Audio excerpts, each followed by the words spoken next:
The Nabard DA Shift 2 was more English heavy than expected, and here is the exact breakdown. The overall difficulty, as per me and many other aspirants, that it was moderate to easy. My attempts are 98 out of 100, and this is the sectional wise breakdown of my attempts.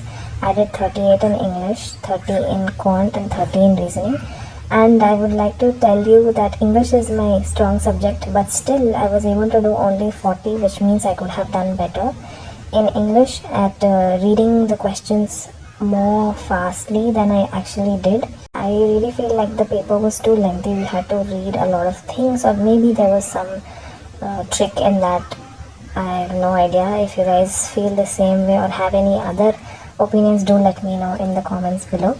So like I said, in English it was moderate, quant was easy, which means the cutoff would go high, and reasoning was easy, but it was also full of traps. So I'll go now into the detailed analysis. In English, there was one para-jumble, mostly probably 5 or 6 questions, and there was a cloze test. There was a reading comprehension related to, I believe, it was medical related. I am unable to recall what exactly it was. It was about people with bilingual and monolingual brains. It was saying that people who are bilingual or know more languages were less prone to Alzheimer's disease. So that was the RC, and there were questions related to it. I think somewhere around 10 questions. And then there was sentence arrangement and also word swapping.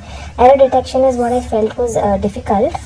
And so I think I left those 2 questions from this topic only, from error detection, if I'm not wrong. If my memory serves me right, there were a lot of questions from error detection, which I felt were difficult. Okay, now moving on to quant, there was one DI which was very, very easy. Like it was I'll tell you just a minute. There was a DI like this, and there were some different items, and each one had a bar graph, and we just had to like take average of A and C, what percentage B more than D, and so it was pretty straightforward and easy. It was based on this scale, so each of the scale was 20 points, like this smaller line, so it was pretty straightforward. And then there were simplification questions. Then we had number series, luckily, because I was very skeptical about my practice of wrong number series. I'm just so happy that only number series came. And there was approx 10 arithmetic questions which I had answered in the end. I actually was very quick in doing the questions, that almost 7 minutes were left after I was done doing my simplifications and all these easy things we do, like number series, DI. This one I am unable to recall what it was right now, but I made this video after watching some other analysis videos. So yeah, you guys let me know what this was in the comments. And there were questions related from arithmetic related to percentages, ages, mensuration. There was a triangle question where you were given the length and breadth, and you were given the area of this one, and the length and breadth were given in some ratio, and then the length of this triangle was equal to the diameter of a circle, of which you had to find out something. So it was a bit deep, but it was doable. It was very straightforward. And also compound interest question. It was like a 10% rate of interest. In 10% rate of interest, you had to find out the compound interest for 2 years, which they gave the compound interest. They gave the compound interest, and we had to find out the principal. So this was also easy. In mixture and aggregation, they asked, there was a pure liquid, I think this was milk, and then 60 liters of water is added to this liquid, and then some amount, 75 liters was taken out, and then some amount of water was added. What is the difference between the final liters of milk and water? What is the difference? This is what they asked. And in profit and loss, They told that CP was, the mark price was 150% of the cost price, and after giving successive discounts of 20% and 30%, this person had incurred a loss of so and so rupees. So, what was the cost price? So, this is also straightforward. And then in trains, we were given a question like there were two trains A and B. This train took so much time, some X amount of time to cross train B, and then the length of train B was half or double, I don't remember, of train A, and we were asked what was the length of train B. So now it was easy if you knew the concepts well. Even if without really good practice, you could have solved 30 out of 30. Now in reasoning, there was a seating arrangement facing center, which means it was very easy. I already drew these in my answer sheet, so that also helped. I quickly turned to this page and made the question. This was pretty straightforward. Inequality was also straightforward without any commas or anything. It was pretty normal. Alphanumeric series, there were 7 questions. Like they give you a symbol and then they say how many symbols are, how many vowels are in front, behind, that kind of question. And in number series, we were given, like, for example, these are not the exact numbers, these, and if 2 is subtracted from the third digit of each number, then how many numbers are divisible by 3? That was one of the question.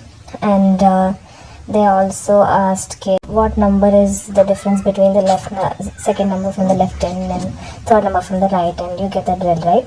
That kind of questions. And one question was tricky in this alphanumeric series where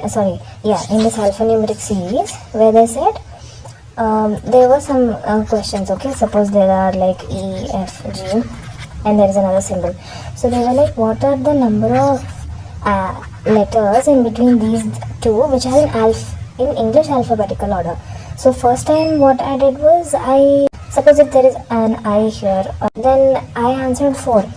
But these two are not in numeric series, right? So only B, C, D, E, F. Only these 3 are in English alphabetical series. So then I changed the answer to 3. I thought it was a trap and I got out of it. I hope that is the answer. I don't know what is. And then there was a question related to blood relation. It was actually, I think even reasoning was a bit lengthy. And I didn't get a chance to go and review my answers, but I would have loved to review this one because I just made the puzzle in the first attempt and I answered it. I didn't go back to it. So I'm not sure about the accuracy. And then there was this word where you had to tell how many numbers were in alphabetical order from front and back. I don't remember the answer of this one. And then here is where I made a blunder. So they said if only one word was formed from the first, second and whatever these numbers, then what was the first letter of that word? And I didn't think. I only read the question that much. I thought only one number can be formed and I didn't even think of another possibility. So I already know that I'm losing marks in this question. So yeah, this is the whole analysis of my Nabard DA Shift 2 prelims of 2026.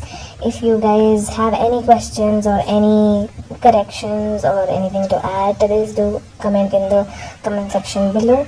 And for the way forward, I will say that analyze the previous cutoffs, and if you're scoring anywhere in between the cutoff your state or near to the cutoff of your state last year, then I think you should start preparing. But that being said, I think even if your about attempts are above 90%, 90, above 80 or below 80, I think for everything there is only one solution. We must start preparing for the next exam because the time is always less than what we need. So what I'll be doing is I'll be preparing for Nabard assistant mains. I'll be preparing for RB assistant. Because if I do this, then this will also be done and taken care of. But I will also be preparing for prelims of RB assistant seriously, considering that the exam is just back to back. April 11th and April 12th we have both the exams, and mains result will be out only 10 days before the exam. So we can't afford to wait till the result. So we have to do both simultaneously, because this was the mistake that I did last time. It costed me 3 years of preparation. If you guys don't know, I got through prelims of Nabard assistant last year, but I didn't get through the mains. I was falling short by 10 plus marks, so I hope that that doesn't happen this time. And also, if I have any special wish that I could ask God, then I would ask Him to just make me qualify in prelims only if I'm gonna get selected in Nabard, or else I'm fine with getting out in prelims so that I can focus on my other exams. And I'm sure that you guys also would love to have that kind of an option, but since we don't have that, we must start preparing for the exams and not leave our preparation, because if we have prepared for Nabard DA, then this preparation will surely and definitely help us in the upcoming exams.